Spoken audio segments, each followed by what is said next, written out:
Christopherson here again with another first listen review, and this is one that I could not wait to babble about. I wasn't really sure what to expect from this one, and I was pleasantly surprised, and it is Phil Mogg's new project called Moggs Motel. In case there's a few people out there who may not know who Phil Mogg is, why are you listening to this review? No, just kidding. He was, I guess, since they hung up their touring and all their whatever they're doing, they hung it up. UFO, he was the lead singer for UFO, and man, what a run they had. Was it 50 years they were out there doing it?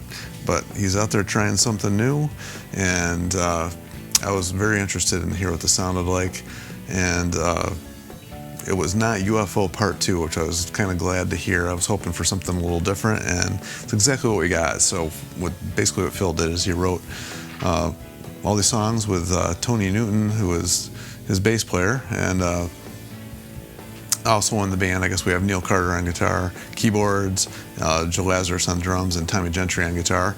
And 12 songs they put together here and released, and man, I'm going to try my best to explain kind of what this sounds like, but it's a unique blend of things going on here. I would try to describe it as a lot more bluesy than UFO. I mean, UFO was definitely more of a hard rock band with big anthemic sounding songs and, you know, blazing guitar solos.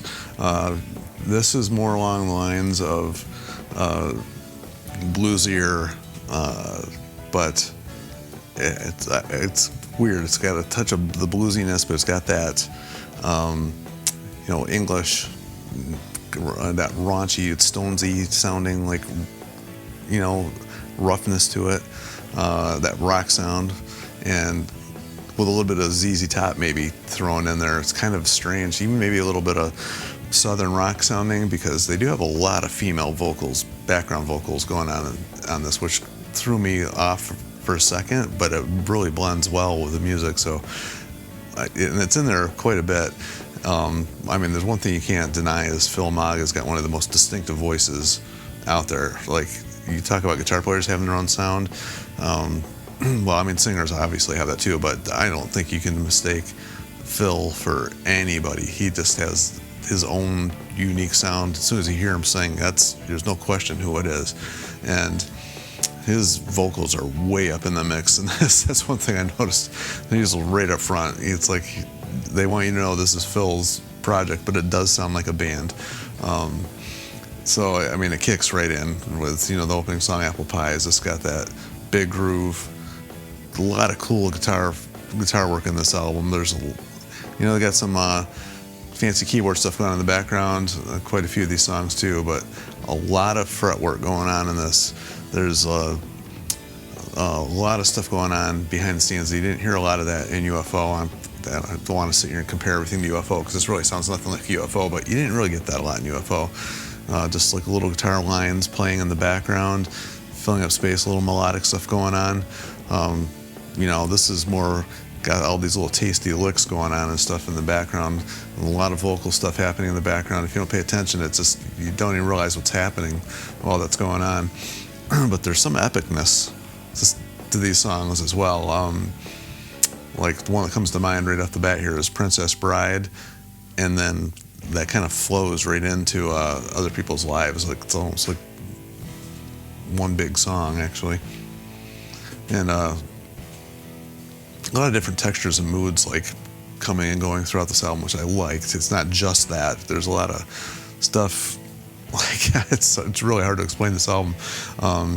But even like in the song, like Tinker Tailor, you get a kind of a Gimme Shelter type vibe, but it's even more rockin' than that. But then you got these like female vocals and these melody lines going on at the same time. It's really cool. I actually really liked it. And then you get something like really out of left field, like there's a little short instrumental called Harry's Place, which almost has like a cinematic type sound to it, you know, like it would be like a soundtrack to a movie or something from like the 60s or 70s.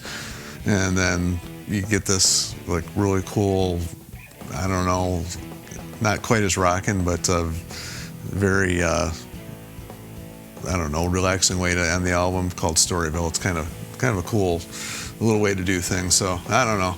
This one's it's a fun album to listen to, and really enjoyed it.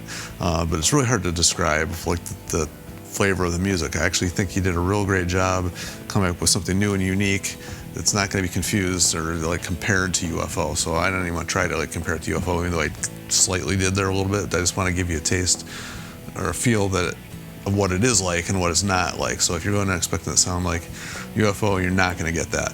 The little critiques I do have of this though, and I noticed it right from the get-go, is the mix of this album is really throws me off. Like, it's not very consistent.